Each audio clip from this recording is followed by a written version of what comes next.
ಸುವರ್ಣ ನ್ಯೂಸ್ಗೆ ಮತ್ತೆ ಸ್ವಾಗತ. ಮಾಜಿ ಸಿಎಂ ಯಡಿಯೂರಪ್ಪ ಅವರಿಗೆ ಈಗ ಸಂಕಷ್ಟ ಎದುರಾಗಿದೆ. ಗಣಿ ಕಂಪನಿಗೆ ಕಿಕ್ ಬ್ಯಾಕ್ ಪಡೆದ ಆರೋಪ ಸಂಬಂಧ ಸಿಇಸಿ ಸಿಬಿಐ ತನಿಖೆಗೆ ಶಿಫಾರಸು ಮಾಡಿ ಸುಪ್ರೀಂ ಕೋರ್ಟ್ಗೆ ವರದಿ ಸಲ್ಲಿಸಿದೆ. ಸದ್ಯ ಸುಪ್ರೀಂ ಕೋರ್ಟ್ ಇದನ್ನು ಪರಿಗಣಿಸುತ್ತೋ ಇಲ್ವೋ ಅನ್ನೋದು ಕುತೂಹಲ ಕೆರಳಿಸಿದೆ.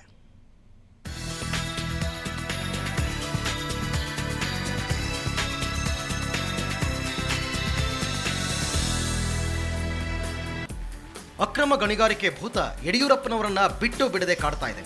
ಅಕ್ರಮ ಗಣಿಗಾರಿಕೆ ವಿಚಾರವನ್ನ ಸಿಬಿಐ ತನಿಖೆಗೆ ಒಪ್ಪಿಸುವಂತೆ ಸಿಇಸಿ ಸುಪ್ರೀಂ ಕೋರ್ಟ್ಗೆ ವರದಿ ಕೊಟ್ಟಿದೆ. ವರದಿಯನ್ನು ಅಂಗೀಕರಿಸಿರುವ ಸುಪ್ರೀಂ ಕೋರ್ಟ್ ಇನ್ನೂ ತನ್ನ ನಿರ್ಧಾರ ಪ್ರಕಟಿಸಿಲ್ಲ. ಸಿಇಸಿ ಶಿಫಾರಸನ್ನ ಸುಪ್ರೀಂ ಕೋರ್ಟ್ ತಿರಸ್ಕರಿಸಿದ ಉದಾಹರಣೆಗಳು ಇಲ್ಲವೇ ಇಲ್ಲ ಎನ್ನುವಷ್ಟು ಕಡಿಮೆ.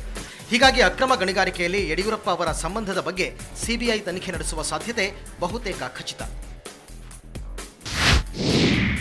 ಪ್ರೇರಣಾ ಟ್ರಸ್ಟ್ಗೆ ದೇಣಿಗೆ ನೀಡಿಕೆ ವಿಚಾರದಲ್ಲಿ ಸೌತ್ ವೆಸ್ಟ್ ಮೈನಿಂಗ್ ಲಿಮಿಟೆಡ್ನಿಂದ 10 ಕೋಟಿ ರೂಪಾಯಿ ಕಿಕ್ ಬ್ಯಾಕ್ ಪಡೆದ ಆರೋಪ. ಧವಳಗಿರಿ ಪ್ರಾಪರ್ಟೀಸ್ ಡಿನೋಟಿಫಿಕೇಶನ್ ಅಕ್ರಮ ಪ್ರಕರಣದಲ್ಲಿ 3.5 ಕೋಟಿ ಕಿಕ್ ಬ್ಯಾಕ್ ಪಡೆದ ಆರೋಪ. ಭಗತ್ ಹೋಮ್ಸ್ ಡಿನೋಟಿಫಿಕೇಶನ್ ಅಕ್ರಮ ಪ್ರಕರಣದಲ್ಲಿ ಭಗತ್ ಹೋಮ್ಸ್ಗೆ 2.5 ಕೋಟಿ ರೂಪಾಯಿ ಕಿಕ್ ಬ್ಯಾಕ್ ಆರೋಪ ಹಾಗೂ ರಾಚೇನಹಳ್ಳಿ ಡಿನೋಟಿಫಿಕೇಶನ್ ಪ್ರಕರಣ ಯಡಿಯೂರಪ್ಪ ಕೊರಳಿಗೆ ಸುತ್ತಿಕೊಂಡಿದೆ. ರಾಚೇನಹಳ್ಳಿಯಲ್ಲಿ ಎಕರೆ ಭೂಮಿಗೆ 1 ಕೋಟಿ ಇರುವಾಗ 20 ಕೋಟಿ ಕೊಟ್ಟು ಖರೀದಿಸಿದ ಸೌತ್ ವೆಸ್ಟ್ ಮೈನಿಂಗ್ ಕಂಪನಿ ಹಾಗೂ ಆ ಕಂಪನಿಯಿಂದ ಬಿಎಸ್ವೈ ಪುತ್ರರ ಖಾತೆಗೆ ಹಣ ವರ್ಗಾವಣೆ ಆಗಿರುವುದು ಸಿಇಸಿ ಗಮನಕ್ಕೆ ಬಂದಿದೆ. ಸಿಇಸಿ ಶಿಫಾರಸಿನ ಬಗ್ಗೆ ಪ್ರತಿಕ್ರಿಯೆ ಕೊಟ್ಟಿರುವ ಯಡಿಯೂರಪ್ಪ ತನಗೆ ಸುಪ್ರೀಂ ಕೋರ್ಟ್ನಲ್ಲಿ ನ್ಯಾಯ ಸಿಕ್ಕಲಿದೆ ಎಂದು ವಿಶ್ವಾಸ ವ್ಯಕ್ತಪಡಿಸಿದ್ದಾರೆ.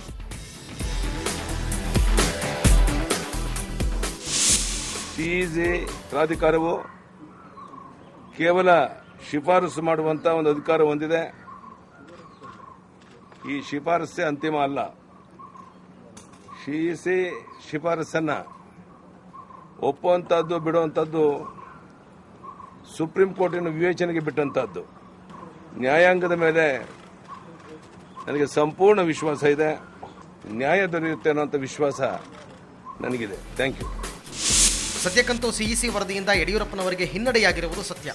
ಇದು ಬಿಎಸ್ವೈ ಅವರ ಮತ್ತೆ ಸಿಎಂ ಕುರ್ಚಿ ಹತ್ತಬೇಕು ಅನ್ನೋ ಮಹತ್ವಾಕಾಂಕ್ಷೆಗೂ ಕೊಡಲಿ ಪೆಟ್ಟು ಕೊಟ್ಟಿದೆ.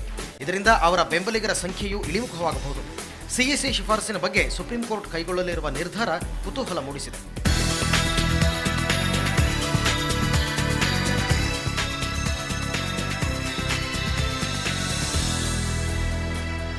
ಬ್ಯೂರೋ ರಿಪೋರ್ಟ್, ಸುವರ್ಣ ನ್ಯೂಸ್ 24/7.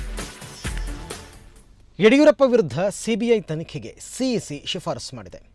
ಇದರಿಂದ ಬಿಎಸ್ವೈ ಒಬ್ಬರಿಗೆ ಮಾತ್ರ ಸಂಕಟ ಎದುರಾಗಿಲ್ಲ, ಇನ್ನೂ ಹಲವರು ತನಿಖೆಯ ಬಿಸಿ ಎದುರಿಸುವ ಸಾಧ್ಯತೆ ಇದೆ. ಯಾರ್ಯಾರಿಗೆ ಸಂಕಟ ಅನ್ನೋದರ ಡೀಟೇಲ್ಡ್ ವರದಿ ಇಲ್ಲಿದೆ ನೋಡಿ.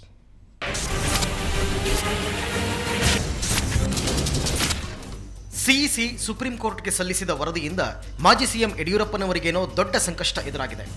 ಸಿಬಿಐ ತನಿಖೆ ಎದುರಿಸಬೇಕಾದ ಅನಿವಾರ್ಯತೆ ಸೃಷ್ಟಿಯಾದರೂ ಆಶ್ಚರ್ಯವಿಲ್ಲ. ಆದರೆ ಸಿಬಿಐ ತನಿಖೆಗೆ ಸಿಇಸಿ ಮಾಡಿರುವ ಶಿಫಾರಸು ಎಡ್ಡಿಗಷ್ಟೇ ಅಲ್ಲ, ಇನ್ನೂ ಹಲವರಿಗೂ ಸಂಕಟ ತಂದಿಡುವ ಸಾಧ್ಯತೆ ಇದೆ. ಸಿಇಸಿ ಶಿಫಾರಸಿನಂತೆ ಸುಪ್ರೀಂ ಕೋರ್ಟ್ ಸಿಬಿಐ ತನಿಖೆಗೆ ಆದೇಶಿಸಿದರೆ ಇವರಿಬ್ಬರು ಸಂಕಷ್ಟಕ್ಕೆ ಸಿಲುಕುವ ಸಾಧ್ಯತೆ ಇದೆ. ಯಾಕಂದರೆ ಡಿನೋಟಿಫಿಕೇಶನ್ ಮತ್ತು ಕಿಕ್ ಬ್ಯಾಕ್ಗೆ ಸಂಬಂಧಪಟ್ಟಂತೆ ಎಲ್ಲ ಪ್ರಕರಣಗಳಲ್ಲೂ ಇವರು ಆರೋಪಿಗಳಾಗಿದ್ದಾರೆ. ಇನ್ನು ಬಿಎಸ್ವೈ ಅಳಿಯ ಸೋಹನ್ ಕುಮಾರ್ ಕೂಡ ಸಂಕಷ್ಟಕ್ಕೆ ಸಿಲುಕುವ ಸಾಧ್ಯತೆ ಇದೆ. ಪ್ರೇರಣಾ ಟ್ರಸ್ಟ್ ಮತ್ತು ಧವಳಗಿರಿ ಪ್ರಾಪರ್ಟೀಸ್ಗೆ ದೇಣಿಗೆ ಪ್ರಕರಣದಲ್ಲಿ ಇವರು ಆರೋಪಿಯಾಗಿದ್ದಾರೆ. ಮಾಜಿ ಸಚಿವ ಕೃಷ್ಣಯ್ಯ ಶೆಟ್ಟಿ ಮೇಲೆ ರಾಚೇನಹಳ್ಳಿ ಡಿನೋಟಿಫಿಕೇಶನ್ ಪ್ರಕರಣದ ಆರೋಪವಿದೆ. ಸಿಇಸಿ ಶಿಫಾರಸಿನಂತೆ ಸುಪ್ರೀಂ ಕೋರ್ಟ್ ಸಿಬಿಐ ತನಿಖೆಗೆ ಆದೇಶಿಸಿದರೆ ಇವರು ಸಂಕಷ್ಟಕ್ಕೆ ಸಿಲುಕುವ ಸಾಧ್ಯತೆ ಇದೆ. ಸಿಬಿಐ ತನಿಖೆ ನಡೆದರೆ ಜಿಂದಾಲ್ ಗ್ರೂಪ್ ಕಂಪನಿ ಸಂಕಟ ಎದುರಿಸಬೇಕಾಗಬಹುದು. ಪ್ರೇರಣಾ ಟ್ರಸ್ಟ್ಗೆ ದೇಣಿಗೆ ನೀಡಿದ ಆರೋಪ ಕಂಪನಿ ಮೇಲೆ ಇರೋದ್ರಿಂದ ಗಣಿ ಕುಣಿಕೆ ಈ ಕಂಪನಿಗೆ ಸುತ್ತಕೊಂಡ್ರೂ ಆಶ್ಚರ್ಯ ಇಲ್ಲ. ಹಾಗೆಯೇ ಸೌತ್ ವೆಸ್ಟ್ ಮೈನಿಂಗ್ ಕಂಪನಿ ಕೂಡ ಪ್ರೇರಣಾ ಟ್ರಸ್ಟ್ಗೆ ದೇಣಿಗೆ ನೀಡಿದ ಪ್ರಕರಣದಲ್ಲಿ ಸಿಲುಕಿಕೊಂಡಿದೆ.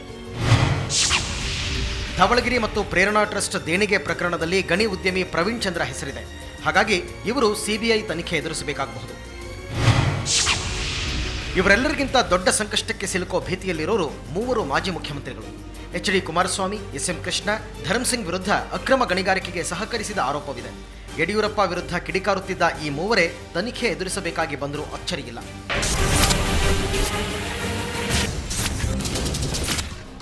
ಬ್ಯೂರೋ ರಿಪೋರ್ಟ್, ಸುವರ್ಣ ನ್ಯೂಸ್ 24/7. ಇನ್ನು ಸಿಇಸಿ ಸಿಬಿಐಗೆ ಶಿಫಾರಸು ಮಾಡಿರೋ ಬಗ್ಗೆ ಮುಖ್ಯಮಂತ್ರಿ ಸದಾನಂದಗೌಡ ಮತ್ತು ಬಿಜೆಪಿ ರಾಜ್ಯಾಧ್ಯಕ್ಷ ಈಶ್ವರಪ್ಪ ಏನು ಹೇಳ್ತಾರೆ, ಬನ್ನಿ ಕೇಳೋಣ. ಸರ್, ಇದೊಂದು ಶಿಫಾರಸು ಮಾತ್ರ, ಇದು ಯಾವುದೇ ಇಂಡಿಕ್ಟ್ಮೆಂಟ್ ಅಲ್ಲ. CEC ಒಂದು ಹೀಗೆ ತನಿಖೆ ಮಾಡಬೇಕು ಅಂತ ಹೇಳುವಂಥ ಶಿಫಾರಸುಗಳನ್ನು ಮಾಡಿದ ತಕ್ಷಣ ಅದು ಯಾವುದೋ ದೋಷಾರೋಪಣೆ ಮತ್ತೊಂದು ಮಾಡಿದಂಗೆ ಆಗೋದಿಲ್ಲ.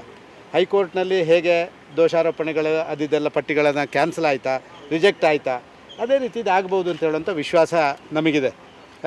ಪ್ರಾಯಶಃ ಈಗಾಗಲೇ ಸುಪ್ರೀಂ ಕೋರ್ಟಿನಲ್ಲಿ ಅವರು ಅದನ್ನು ಏನು ಮಾಡ್ತಾರೆ ಅಂತ ಹೇಳುವಂಥದ್ದು ಅದು ಕಾನೂನಿಗೆ ಬಿಟ್ಟದ್ದು. Law will take its own course. ಆದ ಕಾರಣ ಕೇವಲ ಒಂದು ಶಿಫಾರಸು ಮಾಡಿದ ತಕ್ಷಣ ಎಲ್ಲವೂ ಅಂತ ನಾನು ಹೇಳಲಿಕ್ಕೆ ಇಚ್ಛೆಪಡೋದಿಲ್ಲ.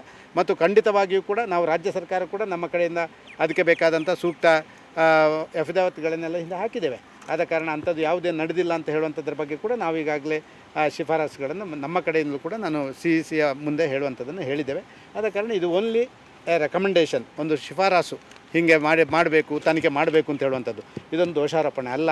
ಆದ ಕಾರಣ ಸುಪ್ರೀಂ ಕೋರ್ಟ್ ಕೂಡ ಒಳ್ಳೆಯ ತೀರ್ಮಾನಗಳನ್ನು ತಗೊಳ್ತದೆ ಅಂತ ಹೇಳುವಂಥ ವಿಶ್ವಾಸ ನನಗೆ. CEC ವರದಿ ಸುಪ್ರೀಂ ಕೋರ್ಟಿನ ತೀರ್ಮಾನ ಏನಲ್ಲ. ಬರುವಂಥ ದಿನಗಳಲ್ಲಿ ಈ ಎಲ್ಲ ಅಂಶಗಳ ಬಗ್ಗೆ ವಿಚಾರಣೆ ನಡೆದು ಮಾನ್ಯ ಯಡಿಯೂರಪ್ಪನವ್ರ ಮೇಲಿರೋಂಥ ಆರೋಪಗಳಿಂದ ಅವರು ಮುಕ್ತರಾಗಿ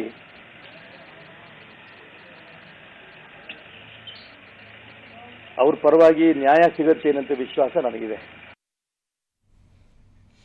ಇನ್ನು CEC ರಿಪೋರ್ಟ್ ಬಗ್ಗೆ ಪ್ರತಿಪಕ್ಷಗಳ ಮುಖಂಡರು ಏನು ಹೇಳ್ತಾರೆ ಅಂತ ಕೇಳೋಣ ಬನ್ನಿ. ಮಾಜಿ ಮುಖ್ಯಮಂತ್ರಿಗಳ ಕುಟುಂಬ ವರ್ಗ ಮತ್ತು ಮಾಜಿ ಮುಖ್ಯಮಂತ್ರಿಗಳ ಕುಟುಂಬ ವರ್ಗದವರು ಯಾವೊಂದು ಟ್ರಸ್ಟ್ಗಳ ಹೆಸರಿನಲ್ಲಿ ಹಣ ಸಂಗ್ರಹ ಮಾಡಿದ್ರು, ಇದೆಲ್ಲದರ ದಾಖಲೆಗಳನ್ನು ಪ್ರಾರಂಭಿಕ ಹಂತದಲ್ಲಿ ಸಾರ್ವಜನಿಕವಾಗಿ ಮಾಧ್ಯಮದ ಸ್ನೇಹಿತರ ಮುಂದೆ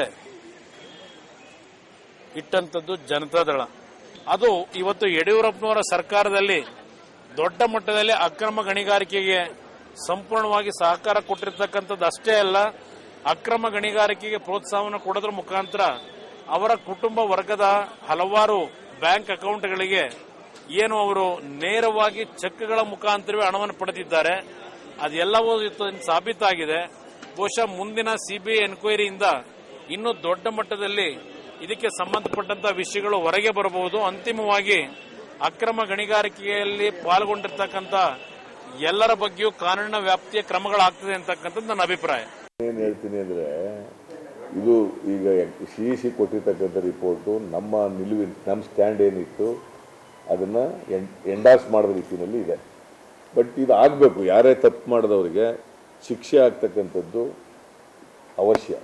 ಇಲ್ಲದೇ ಕಾನೂನು ಭಯ ಇರೋದಿಲ್ಲ, ಭ್ರಷ್ಟಾಚಾರ ಸ್ವೇಚ್ಛೆಯಾಗಿ ನಡೆಯೋಕ್ಕೆ ಪ್ರಾರಂಭ ಆಗಿಬಿಡ್ತದೆ, ಕಡಿವಾಣ ಹಾಕೋಕ್ಕಾಗಲ್ಲ. ಇವೆಲ್ಲ ಬರೀ ಕಾಗದದ ಮೇಲೆ ಉಳ್ಕೊಬಿಡ್ತವೆ. ಇಲ್ಲಿ ಹೋದರೆ ಶಿಕ್ಷೆ ಆದ್ರೆ ಮಾತ್ರ ಭಯ ಬರೋದು, ಎಲ್ರಿಗೂ ಕಾನೂನು ಬಗ್ಗೆ ಗೌರವ ಬರೋದು, ಕಾನೂನನ್ನ ಒಬೆ ಮಾಡಬೇಕು ಅಂತಕ್ಕಂಥದ್ದು ಇವೆಲ್ಲ ಬರ್ತವೆ. ಈಗ ಒಂದು ಬ್ರೇಕ್.